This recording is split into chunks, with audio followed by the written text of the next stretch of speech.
Gary Rabine began working in the paving industry at 13 years old and started in the business over 42 years ago. Gary has started over 36 companies. There are now 14 companies in the Rabine Group, 6 paving companies that pave more concrete and asphalt parking lots than any other privately held company in America. In 2007, Gary and his late wife Cheryl started the Rabine Group Foundation. The Rabine Group companies donate a percentage of their profits to the foundation, which then invest in causes serving disadvantaged children, elderly, and veterans in the communities the businesses serve.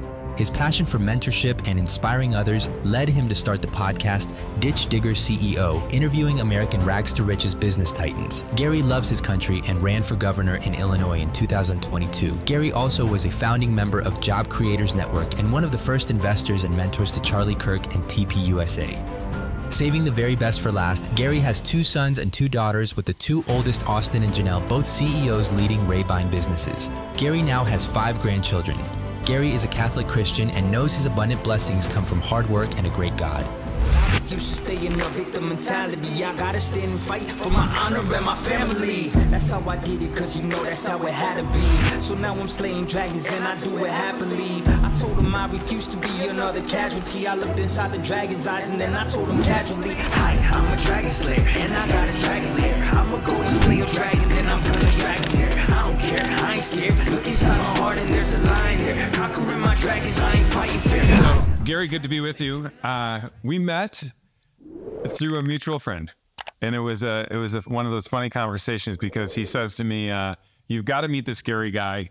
You guys would get along," and he was right about that. You're an inspiring person. There's no doubt about it. There's so many different things about your background. So we heard your introduction, but what do you think makes most sense to tell the audience that's not in your introductory bio that would set the show up right? I like to talk more about the American dream and the blessings I've had to be part of that American dream more than anything else, because I think that, you know, I'm proof that you know, somebody with barely a high school education could have great success by focusing on you know, building something to serve others in a way that's the best in the world, right? So yeah, and you're not afraid to fight for the American dream too. You ran for governor.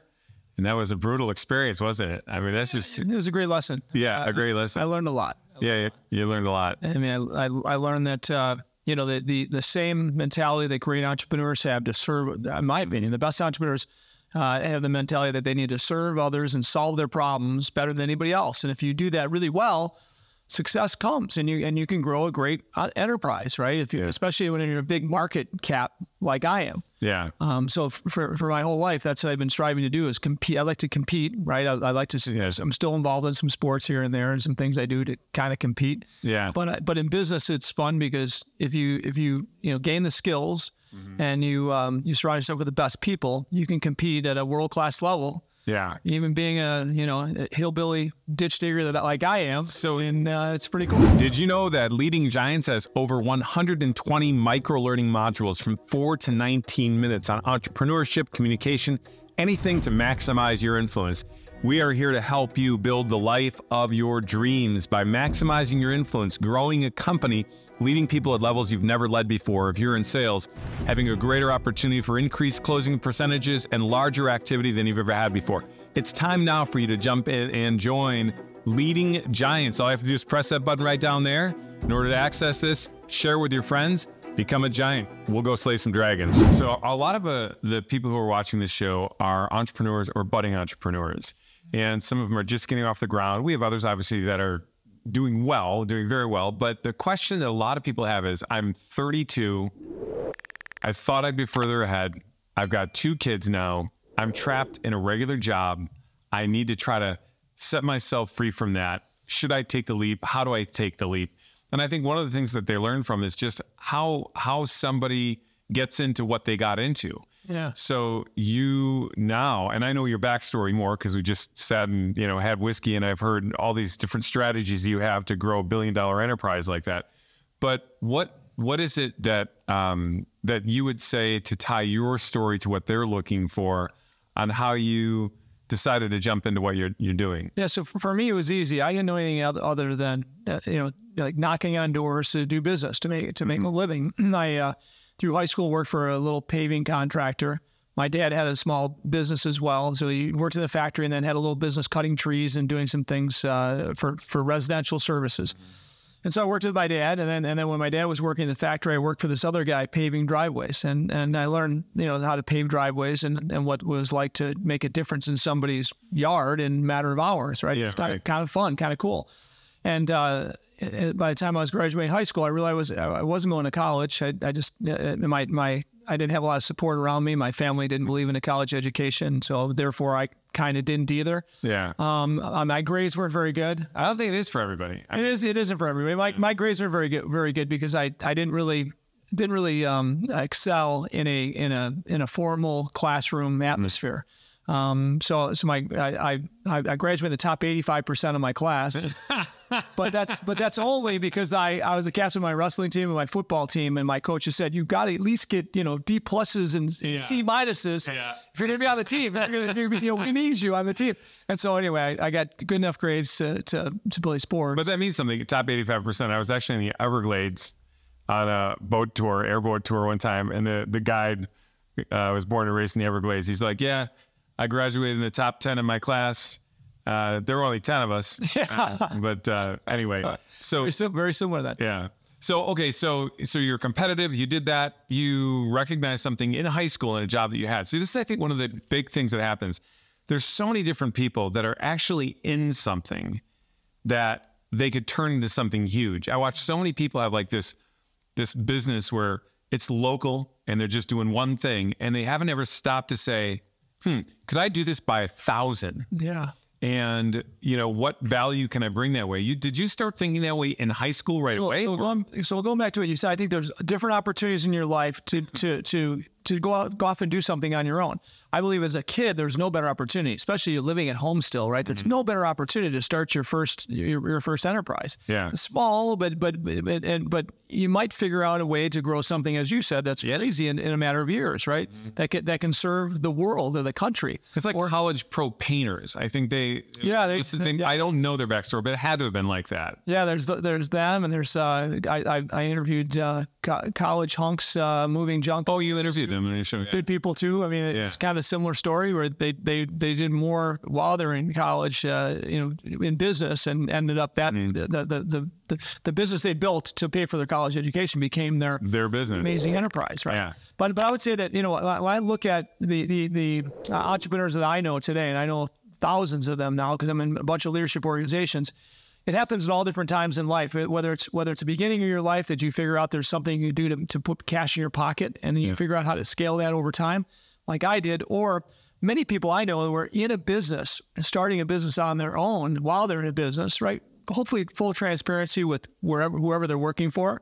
They didn't take a lot of risk because they had the foundation of a salary or whatever it was, right, from the job. Yeah. Started this on the side. And it worked out really well. I've got actually one of those stories in my own company. I've got one of our best companies is something that started that way. And I guess then there's the next phase. I think it's when you're about to retire or you do retire. Now you got a retirement maybe, or you at least save money in a 401k or however you save your money. That's another opportunity where there's low risk to go on and budget a certain amount of money and go after it. Start the business then. Yeah. Because there's stories from young people like me that when I was young to start something and understand the laws and the laws of entrepreneurship at a young age, and I learned those as I went with a lot of mistakes and failures. But then there's the laws you learn in a big corporate world that you can take out and start your own business. Bernie Marcus, the founder of Home Depot, is a perfect example. Yeah, he was actually fired as a CEO of a small business, and at 51 or 2 years old, started Home Depot. Was Home Depot back then? At 53 or 4, the company went public with 10 stores. Yeah. If he didn't go public, he was going to be broke at that point. If you read any of Bernie's books, they're amazing. And Bernie's a friend of mine through an organization I'm part of called Job Creators Network. Yeah. JCN. Job Creators Network is something that fights for freedom and free enterprise through many ways. We have a lot of fun doing that. Yeah, it was at one of the gatherings at your house today. Exactly. And JCN has done more for our country, fighting bad regulation that hurts small business than anything I've ever seen. Yeah. But by the way, you too. I mean, you have spearheaded all sorts of things that people benefit by that with lawsuits and everything else. So I hope I'm part of that, making a difference. And through JCN, yeah, we stopped the vaccine mandate for all private sector workers for over 80 million working Americans. I was the first plaintiff in that case, first funder. Bernie Marcus and JCN, the organization I'm on the board of, was the organization behind that. But what a blessing when we can actually do something that stops something that we didn't believe in. That everyone should be forced to take a vaccine. Yeah, that's crazy. Bullshit. Crazy. There's no way that could be right or anything that our founders would ever believe could happen in this great country. Yeah. So it was a blessing that we won at the Supreme Court. It was a lot of fun, but not a lot of fun. It was pretty scary, actually. Yeah, right. Fun to win that. And set a precedent there. And now that precedent's being followed with lawsuits across the country that we're finding out about. I mean, the military has got a bunch of lawsuits on this thing. But anyway, okay. But back to Bernie Marcus. Bernie Marcus didn't really get started till he was in his 50s, and he was blessed to go public in his mid 50s, let's say early mid 50s.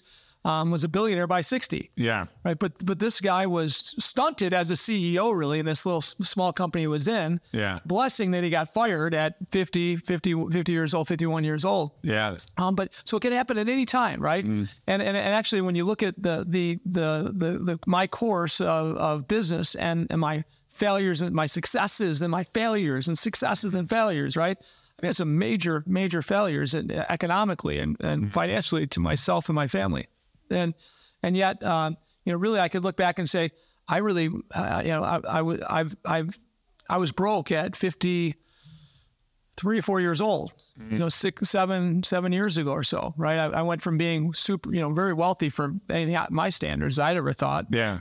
Was doing 225 million in revenues and very, the most net worth I'd ever had. And we're worth a lot at the time, my wife and I, my family, right? And I had two big mistakes that happened in 2 out of 9 companies back then that took me down to negative net worth. My business had no value after I had these big losses. Yeah. So I had lots of debt and no real value and negative net worth. How'd you get out of it mentally? A lot of net worth to negative net worth, right? Yeah. And so, and those are the times, those are the things I think we can learn the most from, the stories that we can learn the most from. Yeah, what's the difference between you and the guy who just crumbles? I mean, mentally, what did you do to get past that? Well, I think it's a blessing when you start from nothing. When you start with nothing, as I did, you know what it's like. And if you're in good shape and your mind's in good shape, you know that, hey, you know what, I'm back to nothing, and maybe worse than nothing. Yeah. But you know what, I know I've got all these blessings of wisdom. I can get it back. Yeah. And so basically for me, I don't sleep for a few days or maybe a couple weeks until I figure out the roadmap ahead. Yeah. Once I figure out the roadmap ahead, which in this case took me probably a couple weeks, I focused on that roadmap. My team focused on the roadmap. We downsized a lot we went from 225 million in revenues to 70 million in revenues, but it was revenues and business that we knew inside and out. It was higher margin, low risk, high margin business that we knew well. Yeah. Paving asphalt, paving concrete, the things that we did well. Got rid of all these other businesses that we were in that probably weren't that good at anyway. The risk and reward was not a very good balance in those businesses anyway. And then we kind of started all over. And today we're 4 times, 5 times that size in 7 years. I focused on paying down debt and promised my bank. I said, because they could have shut the doors on me. Yeah. I said, we're going to pay down 100% of debt before my wife and I and my family take anything, before I buy a new car, before I improve make an improvement on my house, do anything, right? Yeah. So it took about 5 years to pay back, $35 million of the debt, and 100% of my profits went to that. And the nice thing about when you lose that much money is you don't have to pay tax for a while. Yeah. you got all these losses. You can drive on the roads and not pay the tax? How about that? Yeah. Wow, that's amazing. As long as you lost enough money first to get to that point. Yeah, right. And I did.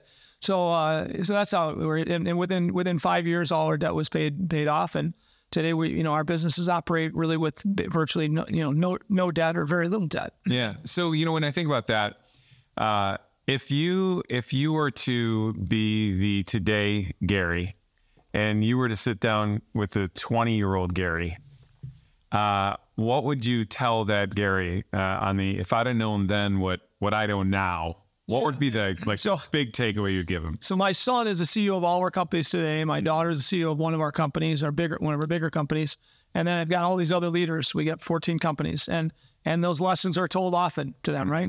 You know, stick with what you know best. Stay in your wheelhouse. Don't go after high dollar, low risk work, or no, excuse me, high dollar, high risk, work. Go after, don't go after the revenues. Go after the good profitable work with less risk, right? And that's what we do today. So we turn away a lot of stuff. We don't do everything for everybody. Yeah. We work for mostly big facilities owners all over the country and now all over the world. And that's our customer. So it's Walmart's, Home Depot's, Lowe's, Prologis, Link, Blackstone. It's the biggest industrial building owners, biggest retail owners, multifamily are our customers. Yeah. And we serve them really well. And we believe in some things we are the best in the world at. In other things that we do, we think we're striving to be best in the world, and if we focus on that, we'll get there. And the cool thing is that it's not just about paving. We focus on the customers that we believe are the best customers. We want blue chip customers. We focus on hiring the best people, the blue chip talent, right, in our business. Hopefully, we're paying them more. Their bonus opportunities are more. Their partnership opportunities are more. That's what keeps them interested in being on our team. Yeah. But my thing is, we brought technology on a consistent basis over the last 20, 25 years to industries that aren't too familiar with technology. So, about 20 years ago, we discovered 3D technology in paving, and we're one of the leaders in paving concrete and asphalt with 3D technology, right? Recently, about 7 years ago, my son brought really AI to our attention and how we could use artificial intelligence to take our business to another level and serve our industry like nobody in the world does. Yeah, and that's become our probably most valuable company today. That idea to solve our customers' problems faster and better with information in the cloud and data our customers would love, right? Could love to have, and will also save them hundreds of millions of dollars when they're big customers. That business and the data we supply in that business is called Site Technology today, is one that your friend, Phoenix, let's say, we would save them tens of millions of dollars for a SaaS product that cost maybe $1 million or $2 million a year, I'm guessing, for a company like that size. Yeah. They'll save tens of millions of dollars using this SaaS product that we built. Yeah. Using artificial intelligence, using the best engineer we can find in facilities, roofing, paving, facades. And again, it's my son's idea to take the engineering I was giving away back then to earn national customers. That's a huge thing. Well, the things that information. I mean, people fail to recognize that information, by and large, is the best thing that you can sell once you already have something else established. Everybody wants the information. I'm going back now to the Mayo Clinic, and I remember, and I don't know the inside scoop of this story because I was sitting there having coffee with a tech futurist, and he was the one that recommended this to them, but they were looking for new avenues for revenue, and he said, you should sell your information. What do you mean? And that's when like the Mayo Clinic CD-ROM came out. Wow. This is like pre-WebMD or whatever, and at first they were reluctant to do that sort of thing. But in essence, you're doing this anyway, and now you found a way to get great margin. That's got to be huge margins. Yeah, it's 50% margin in this business. Yeah. Now, it wasn't originally. Originally, it was lots of cash. I invested a lot of cash in this thing. My son did as well, to get this thing off the ground. But basically what it is, I gave away civil engineering and structural engineering to my customers, Walmart and many others, Home Depot and many other customers. We basically gave away the best engineering we can find in the world to help them guide them on how to maintain their pavements and their roofs longer term, extend the life with better products, better mixed designs in concrete, better mixed designs in asphalt, using fibers and all different cool things that the world has been discovering, but America wasn't. Yeah. The problem with American engineering when it comes to my industry, when it comes to pavements, it's very antiquated. It's antiquated because unions in union markets do not want to increase life expectancy. They want it less because labor relies on replacing this. Planned obsolescence. Exactly. Yeah. So that's a problem we have in America. We have unions and we have lobbyists that are selling cement or steel or fibers or whatever they're selling. They want more of it, and they want it to be used more often. So they don't want it to last forever. Right. So think about the Roman aqueducts and the Roman baths. Yeah. 2,000 years later, they're still there. Yeah. Okay. Yeah. What the heck did they do? Oh, what kind of concrete did they make there? What was that mix design like? Nobody in America was asking. Yeah. Well, guess what? My friends in Germany and Latvia and Israel were asking, and they figured it out. So we, the Rabine Group of companies, started giving this engineering to our customers, saying, you want concrete to last like, maybe 100 or 200 years and possibly 2,000 years? We've got some mixed designs that are consistent with what the Romans used, the ingredients, the recipe that the Romans used. Not to mention, it just sounds cool as a marketing idea. But it's really cool. So guess what? So our customers started using fiber in their concrete that acted like horsehair that the Romans used. Yeah. Our customers started using chemicals in the concrete that densified it, made it denser, stronger, higher PSI that the Romans used, but they didn't use chemicals. They used animal blood. Wow. They used blood for they could do this. They didn't have whatever it was, right? Exactly. So they so either way, that's so again, what we do today, we mimic the longest lasting concrete in the world and try to duplicate that engineering. We've done a great job of it. So our customers use a lot of this engineering. We give them the recipes, right, and we help them build it the way we know will last longer. And that's gained relationships of trust with our customers like never before. Yeah. Now, what happened was 6-7 years ago, my son came into leading this national company that we had. He was about 29 years old, I guess. And Austin said, "Dad, this is great. We're gaining all these customers nationally. It's great. They love us. But it's costing us about $1.5 million a year in this loss leader. Loss leader is right. We're giving away this thing. It's great. We've gained all these customers.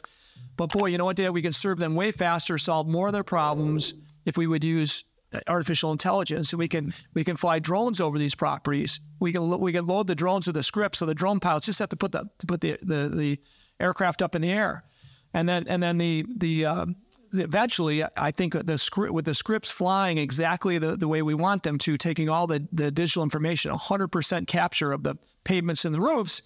Eventually, we could use artificial intelligence instead of our engineers. Now, engineers don't have to fly over the country. That's going to save us a lot. Yes. We're going to be a lot faster.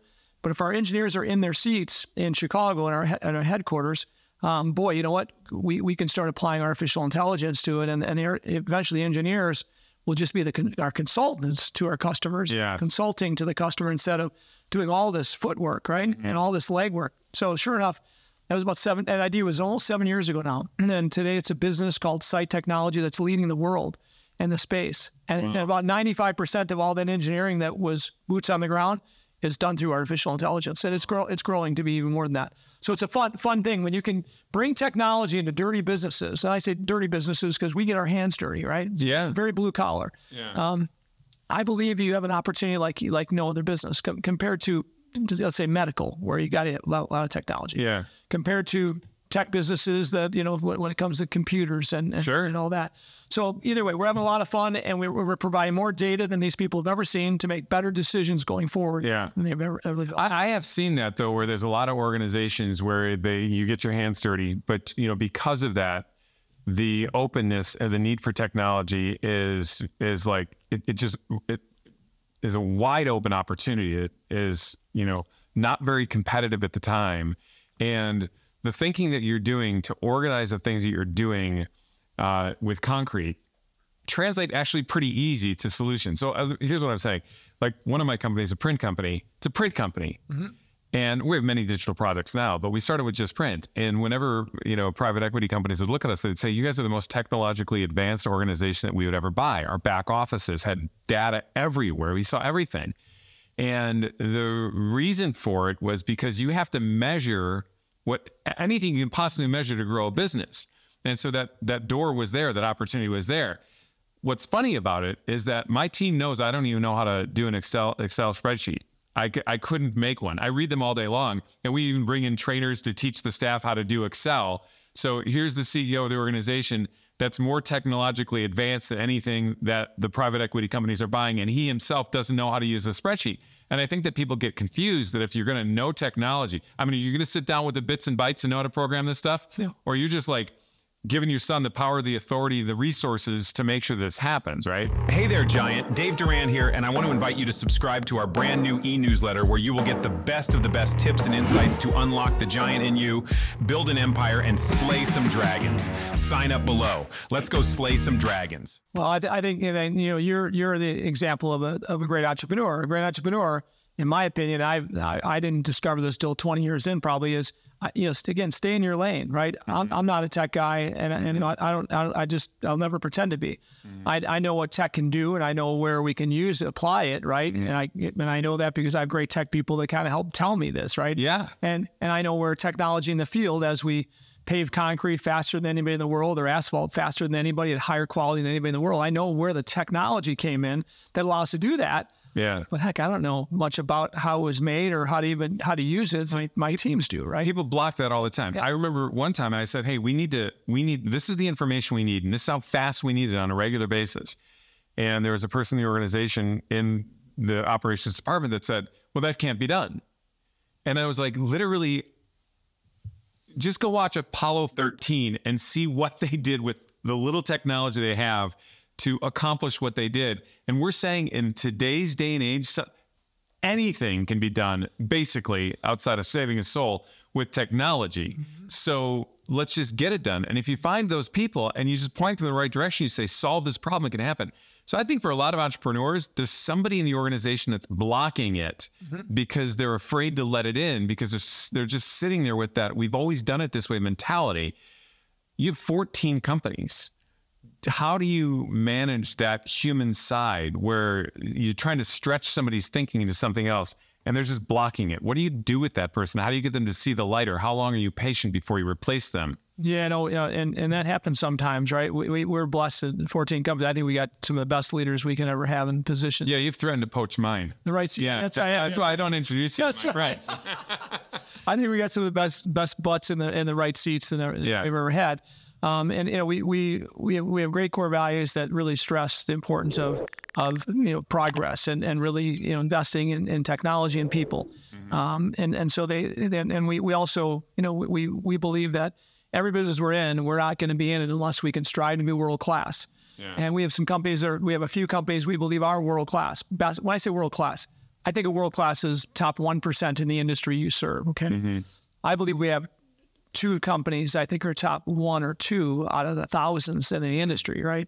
And I think we definitely have another one that's top 1%, and we have others they're striving for top 1%. Yeah. And so how do they do that? They, you know, we guarantee them that we're going to put together the best minds in the world in their industry and build a network with them to understand who is the best in the world.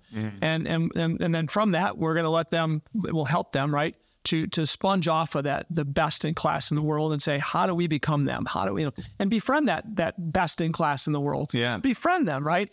And we better be willing to give back to them if we're going to befriend them, not just take from them. And we figure out how we can do that, whether it's through customer sharing or technology sharing or whatever. But I think if every leader in our business and the people below them, right, people that serve that leader serves, I should say. Yeah, right, exactly. The people that leader serves, I believe if they all understand that we're out to be the best in the world at what we do, we got to make sure that we foster a very competitive drive, that we invest in the best equipment in the world. I mean, if they find, my teams will find, let's say, a paver that paves concrete or a paver that paves asphalt, whatever. My team will find a piece of equipment that's double the cost of what everybody else buys, but believe it produces 10 or 20% more productivity, sometimes 50% more productivity, and also provides better quality on top of it. Yeah. So as long as they can prove that they're going to get better productivity and quality out of a piece of equipment, double the cost,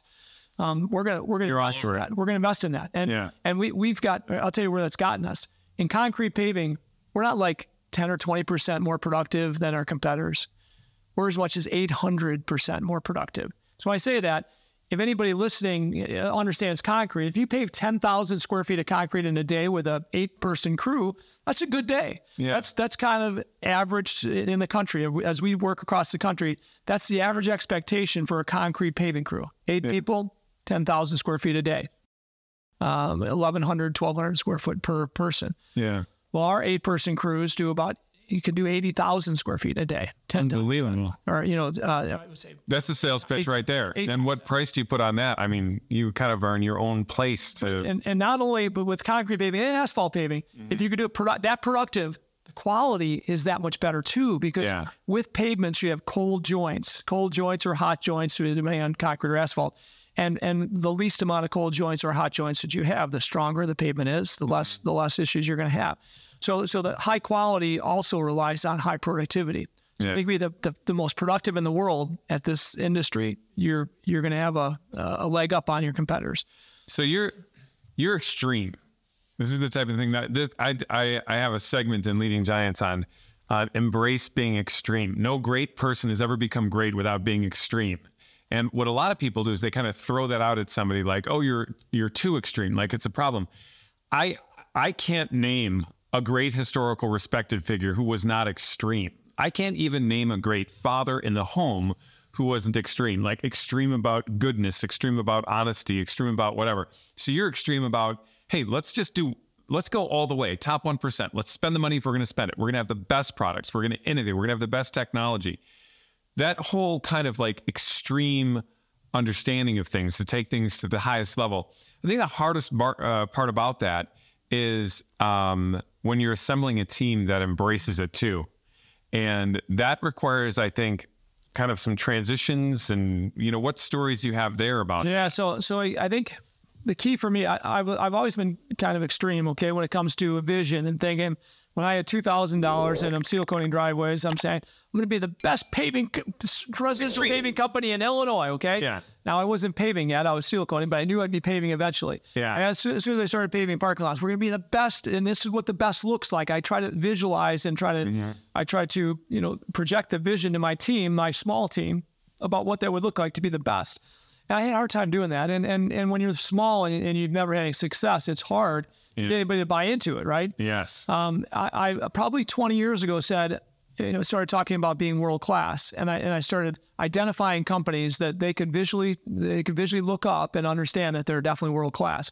So I said, in the next 5 years, we're going to be looked upon as a world class company, and here's what that looks like. Show the company, show what they do, right? How big they are, how much revenues they're producing, whatever it is, right? How do we measure that? People on their team, whatever, and.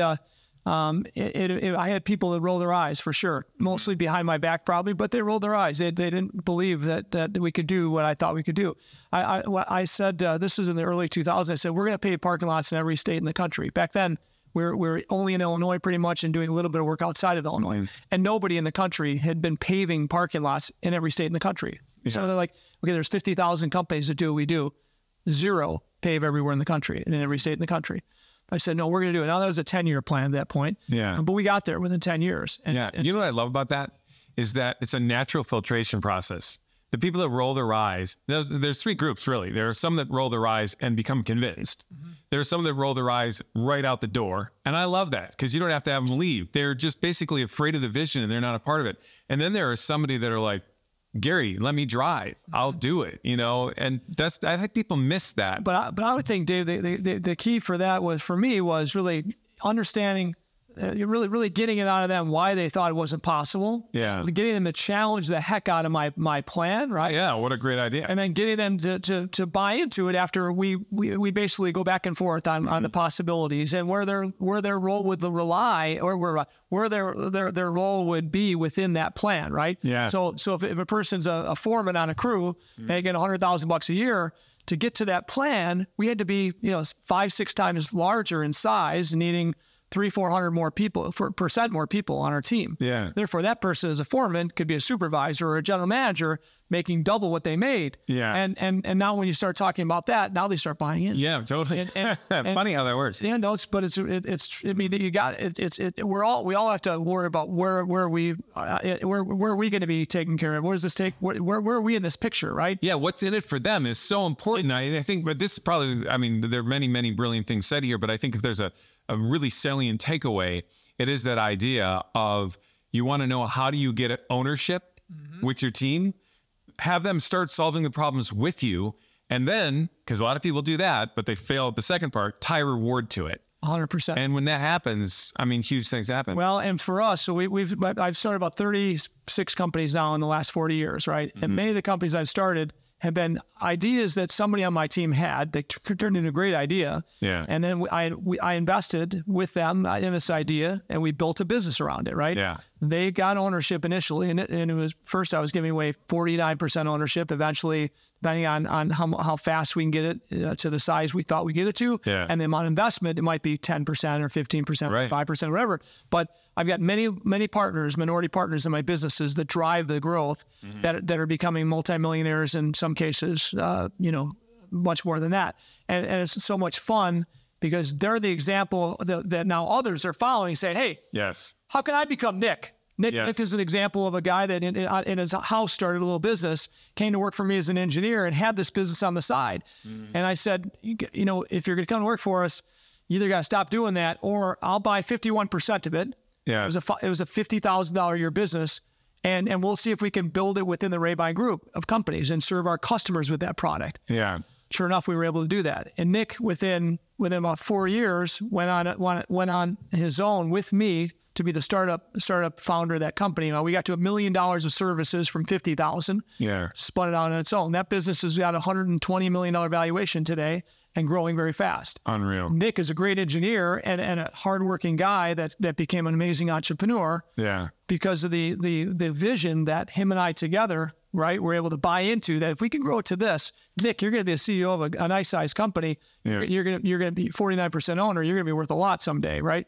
Nick is worth, well, you know, 40, 50 million now and growing his net worth on a consistent basis. And it's a lot of fun, right? When other people on my team see this, my son and our CEO of Site Technology, they both have a good chunk of interest in that business. Their net worth is going through the roof right now. And people around, we're very transparent, can see that. Right? So it's like, okay, Rabine, what's my opportunity? What's the next thing?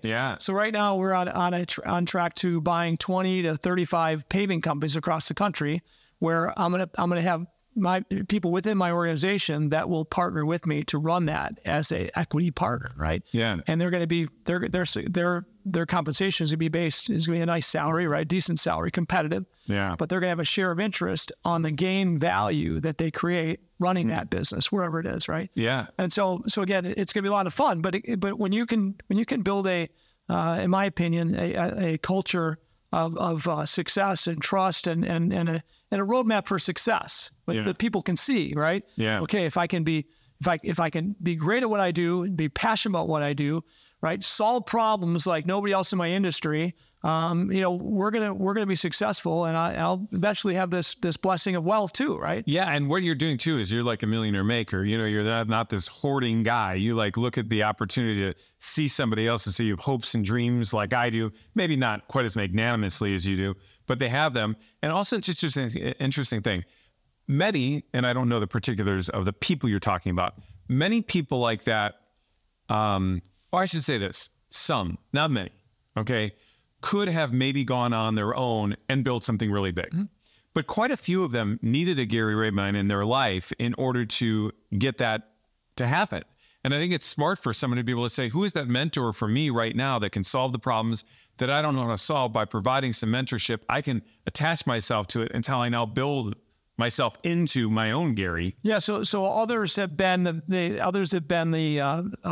given me the vision I had, right, to be able to scale an industry that wasn't that scalable, assumably not that scalable. Others had given me the vision before me that I saw.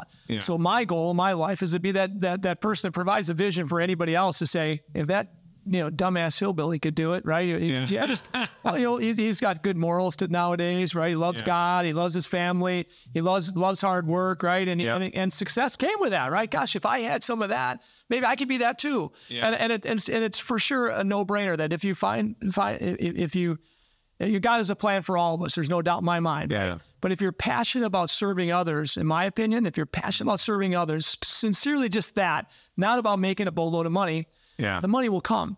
And especially if you're passionate about serving people in a huge market cap industry, whether it's hot dogs like Portillo's hot dogs, my neighbor down here in Naples, or Jimmy John, my friend, the Jimmy John sandwich guy. These guys are just very passionate about serving and being the best at it, right? And having some type of niche that made them great. Jimmy John is just freaky fast, right? He's freaky fast at serving customers, whether it's in his store or delivered. Well, that's why Tom Monahan was the entrepreneur of the decade in the 80s. It was super simple. We're going to get your pizza in 30 minutes. Exactly. Oh, by the way, here's a pizza box. Boom, boom. Tom Monahan's an amazing example of all the things we talk about, right? And I think, Jimmy John learned from a pizza guy. I don't think it was Tom, it was somebody else, about how they got the pizza delivered so fast. Was it Illich? Mike Illich? Sure it was, but some pizza guy that taught him how to deliver sandwiches. Now, he was the first guy to deliver sandwiches, right? Yeah, right. And anyway, so, but again, when you think about, what created success, in my opinion, it's people that are the best problem solvers. Yeah. That just sincerely, competitively want to serve their customers better than anybody else. Yeah. I've got a call later today, and it's with the leaders of FedEx. And FedEx, I had the blessings to meet Fred Smith here a few weeks ago. And my team is doing work for Fred and FedEx and paving and doors and docks and some of our services. Yeah. But our technology companies, at this point, they're not using yet. But I started talking to him about this technology. And I said, Fred, we could save you. I think we could save your portfolio over $100 million a year. If you use our SaaS product, right? And he goes, really? He goes, well, let's get together. Let me get you in touch with my leader, Brandon, his leader of facilities. So sure enough, we have a call today with him and all his leadership team and facilities, and a few people that are already doing work with us on the other side, pavements and doors and docks. So it's really kind of exciting. But all it is I can strike up a conversation with anybody when it comes to our businesses, knowing that for sure I can save them a ton of money. We're confident in it. I can serve them better than anybody else, and that's the key, right? We didn't talk about how the longevity of pavements and how fast we can do a job for them, getting out of their way, saving them money, and all the other things.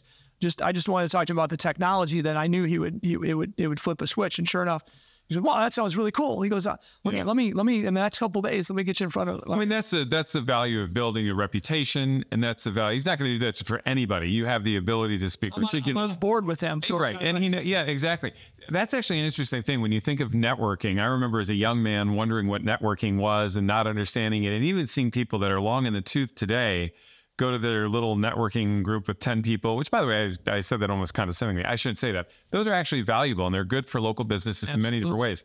The condescending part that I'm saying in it is that they must realize that most people go to those meetings for somebody else to make them rich.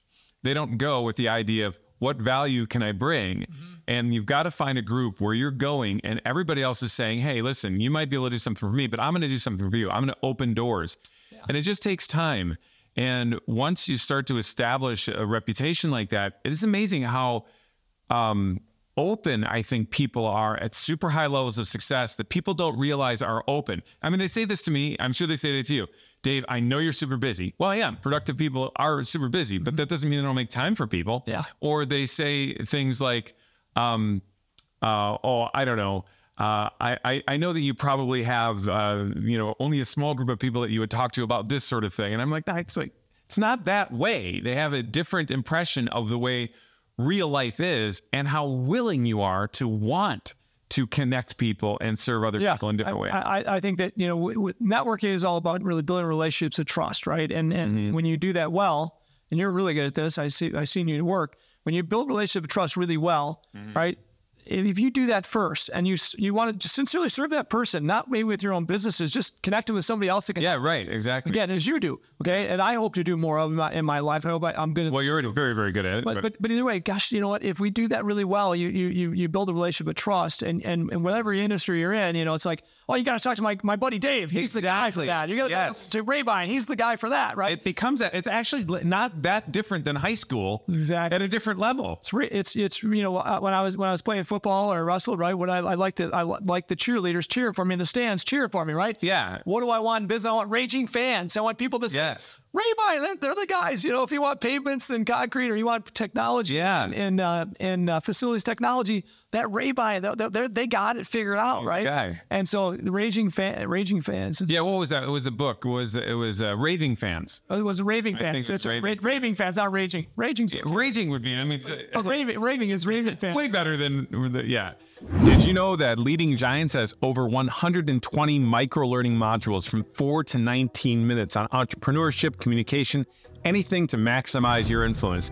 We are here to help you build the life of your dreams by maximizing your influence, growing a company, leading people at levels you've never led before. If you're in sales, having a greater opportunity for increased closing percentages and larger activity than you've ever had before.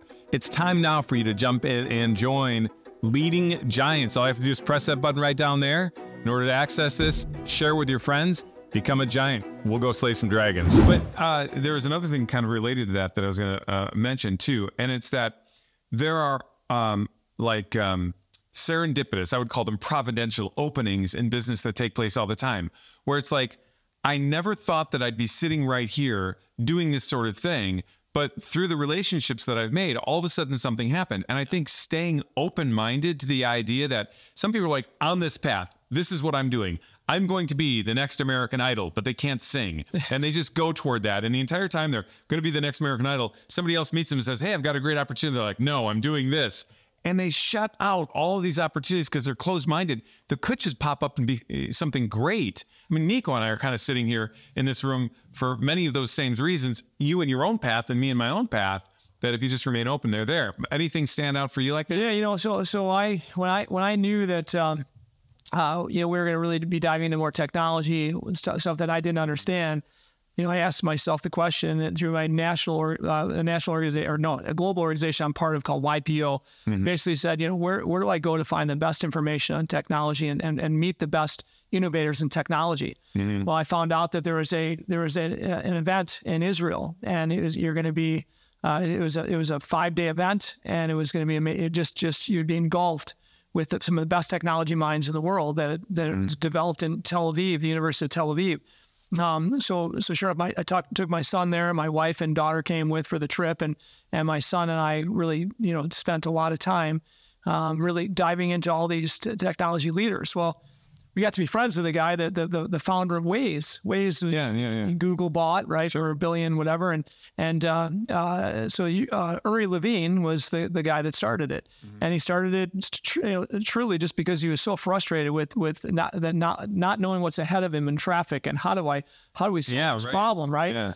And he solved that problem. Well, Uri has solved many problems since then. Sold that company, and he sold a few more, and he's got 4 or 5 underway right now. Can he get an app? Do you think he could make an app to get people to stop driving in the fast lane, the traffic so you can't pass? That would be a great app. That'd be really nice. And that's a problem.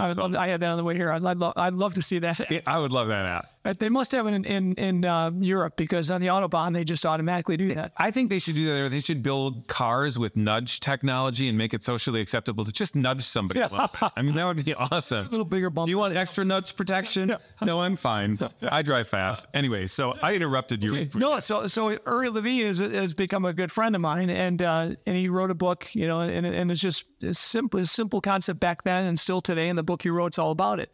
But it's falling in love with the problem. Yeah. Find the customer that you love to serve the most, maybe the biggest market cap in the world if you can, whoever that is, whether it's food or it's distribution, I'm not sure, right? But find the biggest market caps that you're passionate about. Yeah. Find those customers, get to know those customers, understand what their biggest challenges are, and then solve their problems. They'd come in and do it, Because usually those slow-moving ships, like a Walmart and all these other customers of ours, they got a lot of really smart people. But those ships are very slow-moving ships. Well, we're this little business on the side that can come in and we can turn on a dime to come up with, you know, solutions for them solving their major problems. Now we become a customer of theirs, and guess what? Everybody wants to know, what'd you do to solve their problem? I mean, I think that's a huge thing. The whole idea, one of the reasons I love SMBs and I like growing companies, you know, in that 10, 15, 20, $250 million range or whatever. I'll grow a business as big as it can go, but is the nimble idea that you have this big organization and you just can't get past so many of the policies and processes. I mean, the first policy we have in my company is we don't believe in policy for policy's sake. That's it. No doubt. If it doesn't make sense, no doubt, we're going to switch it and change it. And you can actually have a big organization that remains quite nimble when you keep that sort of culture in it. But that whole idea that, you know, like, we're making this up as we go. Hey, can you do this? Yeah. You know, where somebody else goes, let me talk to Bob and then Karen and Alan, and we'll put that through a committee meeting. And maybe by next year, we'll see whether or not we can have a third meeting on it. You know, like, come on, give me a break. And so being nimble means how do you keep your companies nimble? So we actually don't try. We try to spin out new companies with new ideas that are serving our customers. Okay. And so even in the paving business, as we grow across the country, we have separate entities that are Rabine companies, Rabine Paving Texas, Rabine Paving Mid-Atlantic, Rabine Paving Midwest. All these businesses they use a lot of the same like sales and relationships. They use some of the back office. They pay for the back office, let's say, but they're separate entities with separate partners that are incentivized to grow that entity.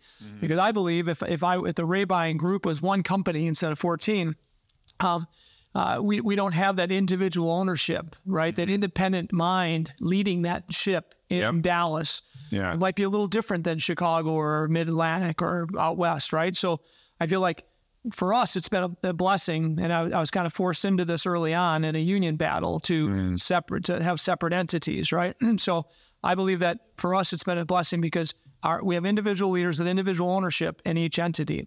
Now they're going to be paid on how much they scale and grow the quality of the customers of that business, how much they grow the enterprise value. This is one more thing I would say, right? For me, enterprise value is one of the most important things that we can measure in our business. And people say, how do you measure it, by the way, in years? Is it an EBITDA type of thing, or is it revenue, free cash? So what we have to do is we have to study every industry that our businesses are in, whether it's a paving business, roofing business, or whatever it is, right? We have to study that industry itself and understand that how do they trade? How do people buy those businesses? Do they trade on EBITDA? Do they trade on revenues? Do they trade on quality of customers? Right? There's all different things. So we try to understand every business, how a business would trade. And then we understand about the average multiple of EBITDA. Or if it's a technology company, multiple of revenues that it's worth. And so when we can do that and we can incentivize the leaders of that company, maybe 1, 2, 3, 4, 5 leaders, let's say, on enterprise growth, not profits, not just revenues, but enterprise growth. So they could grow the business. In some business, they could grow it massively, but the profits, but the value's not there, right? The value doesn't grow either. Then okay, or they can grow it. They can grow it just a little, but the customers are amazing customers that they added. So the value grew, right? So our leaders in our businesses today understand the enterprise value of their businesses like never before, and their goal every year that's how they get incentivized to grow the enterprise value, not profits, not revenues, a combination of all these, right? So and we simplify it in a lot of ways, and basically come up with a multiple of revenues or a multiple of EBITDA, and that's what it's worth every year. And then, and if we sold the business, it might be a little different than that, right? If we say it's 5 times multiple of EBITDA, but the business would trade at 10 if we ever sold it. Okay, they kind of know that, but their success is based on the. Are you tucking in businesses underneath your businesses? So in other words, are you having spin-off to spin-off? Do they? Yeah, we have, but not that often. I mean, not at this point. We haven't acquired many companies. Our growth in all our businesses pretty much has been totally organic.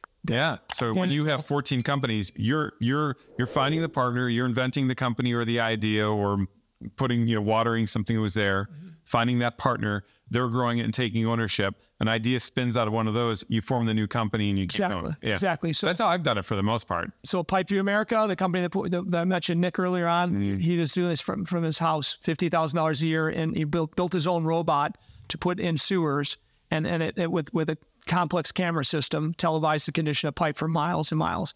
Today we have, I don't know, hundreds of those robots all over the country. And Nick Matthews is an amazing entrepreneur. And that business has not tucked any in yet, but they might. The partnership team there, we choose to really grow organically still, but we probably should eventually start thinking about acquisition. Paving businesses all been organic, but now it's time that we start acquiring, because we've got technology and processes and productivity and technology to take any mom and pop $5 million paving company, get them to 25 to 40 million in almost a blink of an eye, within 3 years probably. So we can do that in 20, 30 markets in the next 5 years, and it'll be some really nice growth. And so so we do either or. We're going to start acquiring, but when we acquire, they're going to be still separate entities. They're going to be acquired out of the Rabine Group. Will own the majority of the company. But it'll still be its own little business, feeding off the benefits of the group of companies. So sales, engineering, estimating, productivity, training, right? They're going to be feeding off all those things, but they're going to pay for that as a separate kind of it's cool because you're talking about all these things in your wheelhouse, but then, you're not afraid to go out there and buy a golf course. And as you know, I'm trying to talk you into doing a bourbon company together. I would love to. That would be fun. So he's going to go do it on his own. He's not going to need me. No, I want to be part of whatever. That could be fun. That could be fun. Yeah. Valley Bourbon could be fun. Yeah, that'd be great. So how's the golf course doing? Golf course is awesome. It's a lot of fun to have. I expect it to be a business that's profitable like every other business, which in golf industry is not easy. Not easy. And it's amazing how it ebbs and flows. I mean, golf is like, in and out. And it can be, yeah. I mean, I think we're pretty stable where we're at up in our environment. I mean, we're losing wealthy people in Northern Illinois. They're coming down. Why? The worst tax environment in the country, the worst regulatory environment in the country. And I ran for governor for the reason to try and fix that, right? Yeah, exactly. And I didn't succeed, so So you're here now in Florida. I didn't succeed, but I really succeeded because I'm here now instead of there. Yeah, that's exactly right. But either way, the golf course business is a great business, so much fun. The members are great people. The people that run it are just so customer service oriented. They're fun to be around. Again, it's not as profitable as a business should be, in my opinion. Yeah. But they always tell me, oh, it's a golf business. It'll be there. You can't expect it. So, your mind is interesting. People say, oh, my business plan, the way I'm going to grow my business is I'm going to work harder or I'm going to work more. And people have a tendency to not realize that there's a finite resource in time. And you can't grow your business by doubling your hours. I mean, it just doesn't make sense. You grow your business by leveraging your authority with other people. And you've done that with all of these organizations.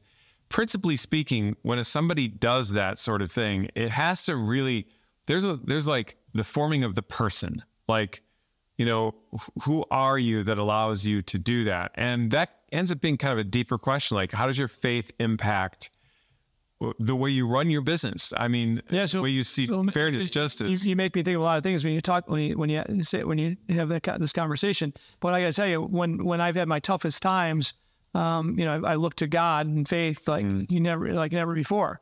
And whether it be, I had a battle with the unions in the Chicagoland area that really broke me back then. My wife and I, did pretty well. We grew a $6 million business, making $1 million a year. And then all of a sudden the unions came knocking and said, "No, it's time to belong to us." And I talked to my teammates. And I said, girls. I only had a couple of girls in my office. I said, "You guys want to be part of the union thing?" And they said, "No." I said, "Well, this is America. I don't want it either. So we're going to fight them." Mm-hmm. Well, that was a fight that cost me dearly financially, but the lessons I learned from it were incredible, and it made me stronger for the future. So I lost everything. We were worth $5 or $6 million. It took us down to negative, $500,000 or so. So it was a tough time. But when I look back, the lessons I learned got me to understand how to look above the forest, to be at that 50,000 foot level instead of in the forest, figuring out where I'm going. Because I believe that I had to do everything. I was so good at paving, I had to be on the pavement. Yeah. I was so good at grading these parking lots, I had to be the person on the grader and an excavator. Okay, you can't do everything as you said. So what did this do? This union battle got me to get outside the business because I had to plan every day fighting the union how the heck we're going to get our jobs done, because they did some really, really crazy things to us and tried to stop us every way they could. Mm-hmm. And it's a book someday. But either way, bottom line is that was a lesson that took me from that $6 million, because I stayed at $6 million in revenues for the 3 years we fought them, and really lost my butt, lost a lot of money. Mm-hmm. And anyway, so that the year after, though, we went to 20 million, and then we went to 40 million, and within 7 years, over 200 million revenues, right? But I would have never gotten there if they didn't teach me how to get out of the forest, right? Yeah, right. And pay attention to what's ahead. Yeah. So I got to thank him for that. Thank him for breaking me over that time. Yeah. How about that? The unions made you rich. That's right. And then the last lesson I told you earlier, I think, I prayed a lot more and stuff. And one of the major lessons I learned, my wife fought brain cancer for 4 years and 4 months. And that was the toughest time of my life, because losing the partner that was my amazing person, most faith strong person. Mm-hmm. I was a person that believed in God before meeting my wife at 19 years old. Mm-hmm. She was 18, I was 19, but I believed in God, but I didn't understand much about it. And I didn't understand why it was important, right? Yeah. She brought all that to me fast. She was a strong Catholic. She never varied in her faith ever in her life. I mean, ever. Through the toughest times, she was just as strong. Through the biggest disappointments for her. She was like a rock. Cancer. She believed, and she knew that this was God's plan. And she said, I know why I got this. After she saw over 1,000 people chiming in and praying for her right through Carrying Bridge and all her social media and everything else, the foundation that we built, that she built, serving other people and other causes. She saw all these people chiming in, they're praying for her. And she said, I know I got this. She goes, all these people are praying for me, many of which I know don't have a lot of faith in their lives. She goes, God's given me this to be a blessing to others. And look at all this, right? And she mentioned relatives and family members that, that state that they don't believe in God and they're praying like they never prayed before. Wow. So anyway, I believe, that lesson in my life is the biggest lesson, that this is all a plan that we have to do the best we can with that. And for me, my legacy is going to be about, teaching people to be entrepreneurs, to take advantage of this great American dream that we're part of, right? Yeah. And then protecting it, because we can talk about it all day long. But if this goofy president we have right now aligns with the communist, and the next president is him or somebody like it, won't be him, but Michelle Obama or some other idiot that doesn't believe in doesn't have any faith in their life, doesn't believe in anything but feeding their own pocketbook, right? Yeah. And thinks that communism is good for them and the world, and they're going to push it. So I worry about this. I did a post once, and it was. We just saw this recently because I was in another business. I was just trying to measure some social media stuff with no effort at all. Like, if you post this and you put it here, what happens? And my company didn't have any material to use to try to kind of figure these algorithms out. So they were like, Dave, just do like a 2-minute video on whatever, we'll post it. And one of them was, can a socialist be an entrepreneur? And I said, I started off, so I was going to make this a 10-second video. It would take me about 9 seconds to say, ask the question, can a socialist be an entrepreneur? 1 second, no. And then I just shredded the whole idea. Obviously, you and I could complete each other's sentences to do this. And I went back, I looked at a ton of reactions to it, shockingly, saying this guy doesn't understand socialism or entrepreneurship. Clearly by Harvard students, they must have been, that don't know entrepreneurship or socialism at all, never talked to somebody from Argentina, and have never built a business on their own. And yet they're lackeys for their professors. But that was one of those things where we can talk here building a business with rational people around us doing great things. But the reality of the number of people who don't know what's going on and are fighting against goodness is absolutely unbelievable. And they seem like a cartoon, but they're actual people. That's crazy.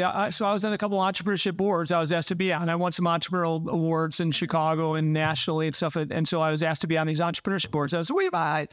I didn't go to college, man. Are you sure you want me? Yeah, you haven't educated yourself. Yeah, right? So sure enough, I was on these boards. I spoke in front of these students, and I only spoke a few times in each school before they didn't want me to. because almost all the professors had no real world experience. No. Almost all of them believe that socialism is a good thing, and they're teaching entrepreneurship. You can't. And I would bluntly tell them, you should not be teaching in front of, you should not be teaching this class. No way. Somebody that built something should be. Yes. And so anyway, I wasn't very successful. It's like having the theory of I wasn't very successful in I theorized as a teacher that this could fly for 17 miles. Okay, well, it can't. And there's literally nothing but your theory that says that. And now you have graduates believing this can fly for 17 miles with no experience at all, telling everybody else who actually understands the physics of flight that they're wrong. I mean, it's a fascinating thing. Okay, so here's the thing. You and I and people, and our friends and everybody we know, Lico and everybody we know, need to spread the word that to get engaged in this thing called entrepreneurship and the American dream. Well, it's very small, and you're solving problems within the company you're in, and you're an entrepreneur, and you're gonna have lots of opportunities and blessings to make more money as you solve problems, or you're doing it on your own business, right? But engage in this, because this is not common anywhere else in the world. I mean, there's no other country in the world that has this opportunity that we've got in America. American dream is a real thing, okay? But we need to fight for it. It's not just about doing it and being an entrepreneur. That's all great. But if we don't fight against bad regulation that kills the opportunity, then it's not there anymore. Free markets and entrepreneurship, It's not here anymore. Okay? Yeah. So with Job Creators Network, I joined the board again recently after running for governor and losing. I joined the board. They asked me to, and I was happy to. And I became the finance chair of the board. And I had a big event. We raised about $4 million a few months ago. My goal is not just to raise money with the wealthy people, the billionaires and the big business and medium-sized business people like you and I. My goal is to get little businesses, the smallest businesses in the country, small businesses, to join this thing at $1,000 a piece, okay, per year. And with that, help create a network of trust that they have, a network of doing business with other people with the Job Creators Network, okay, but also getting them all to understand what this great organization does, and let them be a part of it. Let them be a part of the wins. When we win, and we won against not just the vaccine mandate, we won 6 months ago against the student loan bailouts. We stopped $500 billion in student loan bailouts at the Supreme Court. But yet, we've been terrible at marketing this thing. We've been doing all this work and not marketing it. So I'm saying I want 100,000 businesses in America to be part of Job Creators Network. And $1,000 a piece, I know I could afford this in my first couple of years of business. I could afford to do this. And I would have been educated like I was not educated for the first 20 years. I would have been educated to understand why freedom and free markets is so important, why this Constitution is so important when it comes to this American dream. And so I believe that in getting 100,000 members, that's my goal in the next 10 years in Job Creators Network, at $1,000 a piece, we'll have 100,000 little business leaders, small and some large, they'll be fighting with us, and when we win the fight, they're celebrating, they're talking about it. They're influencing other people. The fight has to be fought that way, definitely. This is an and both scenario. We also have to fight it philosophically. So, one of the people posted, look at Mark Zuckerberg. He's a socialist. He's not. He actually was on the Senate floor in his own voice saying, I'm not a socialist. I'm a capitalist through and through. Yet you can have a young Harvard grad watch him say that and go, yeah, he's a socialist. Like, seriously, reality doesn't matter to them. But the other thing is this, the way you run your company, the way I run my business, these young people would perceive as socialism because they don't understand actual entrepreneurship. When you say, oh, you want a stake in this, 10%, up to 49%, you can have value in this, and I'm going to give you authority and make decisions and grow it. That's goodness and kindness, and we want a fair wage. But it's not. They don't get it. No, they don't. Without performance, right? Without hard work. Yeah, that if you pay somebody well, that's not socialism. That's capitalism. Yep. Because why? Because you're going to retain the good person, and the person who doesn't pay them well is going to be gone.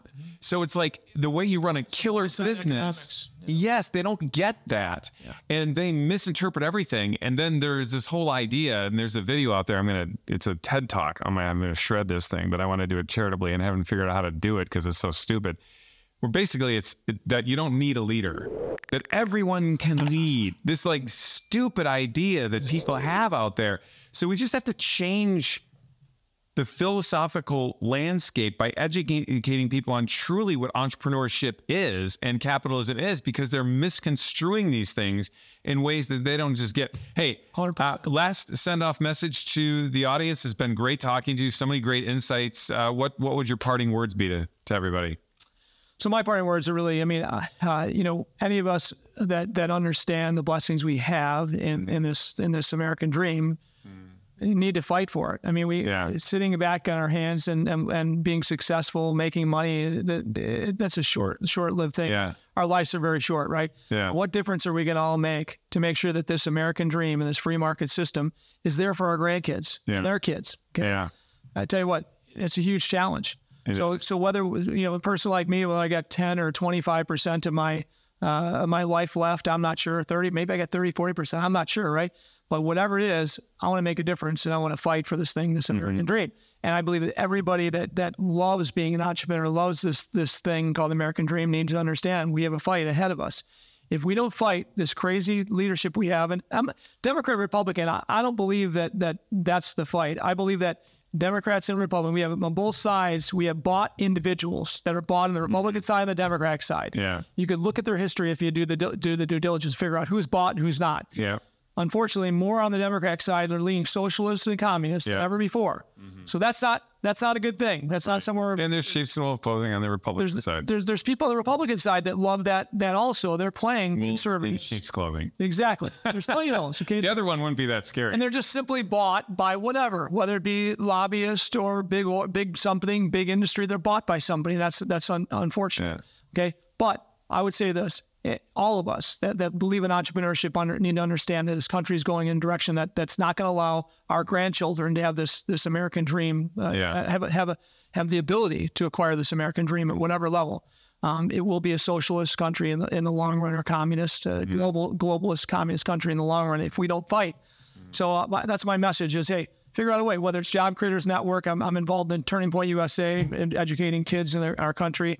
I was one of the founders of that as well. I've been a part of a lot of great organizations, but find something that you know you can make a difference in the future of your grandkids. Yeah, it's great to make money, but you know what? That doesn't mean anything. It doesn't last if you don't have the ability to make it in the future. That's awesome. And many people like Mark Zuckerberg, by the way, he's a capitalist. But guess what? He's a capitalist. Well, you can become a socialist once you're a billionaire. That's when people change. That's right. Like, he's an elitist capitalist. And he's not going to run his business like a socialist. He's going to run it like a capitalist, and then he's going to just pander to the socialist side of things. Exactly. Right. So exactly. We have both. We have that too. And okay, by the way, even businesses your size and my size, we're kind of beneficial. We have benefits to big government growing because now we have back office to handle things that the little companies don't have. Yeah. Okay.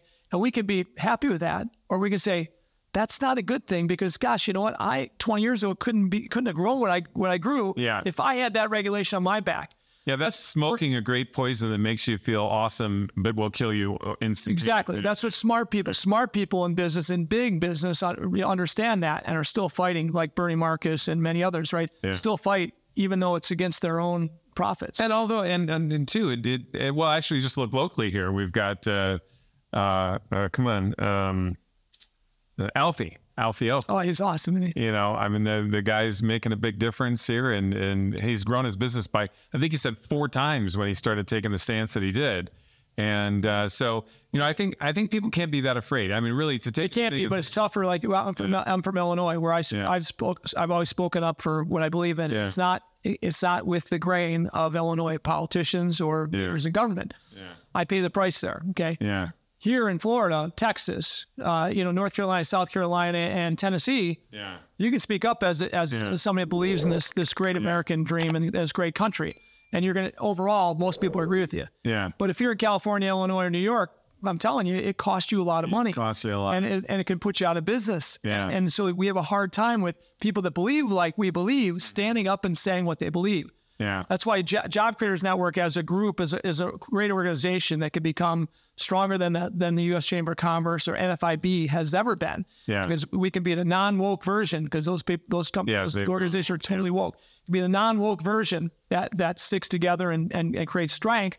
So those people in Illinois and New York and California can speak up because they got the strength of our legal behind them. Yeah. So that's awesome. So being with a good, clear-minded, extreme person who builds great things, establishes great opportunities for other people, see things in a magnanimous light, has a strong faith, and wants people to fight till the end for what is good. That's my summary of the interview today. Awesome work. It was great being with you. Thank you for having me. I really appreciate it. Yep. Hey there, Giant. Thanks for watching Durand On Demand. I need your help with something. The world desperately needs more Giants. You know it, and I know it. We've been around a lot of people struggling, figuring out how to make things go. So hit that like button, hit that subscribe button, share this with as many people as you can. We're going to build this audience, and we're going to help people slay dragons together.